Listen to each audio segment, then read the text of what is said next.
confidence, and uniqueness. That's what I will show you tonight. Good evening, ladies and gentlemen. Standing in front of your naked eye is a fresh 17-year-old stunner, a former ballet and ballroom dancer. This is your Queen Francesca Kim Santos.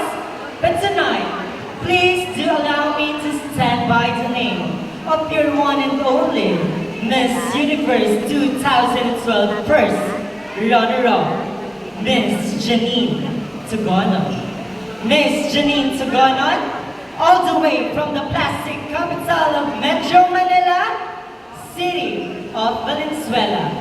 And before I get off the stage tonight, I just want to remind people that the beauty of a woman is not in the facial look, but the true beauty of a woman is reflected in her soul.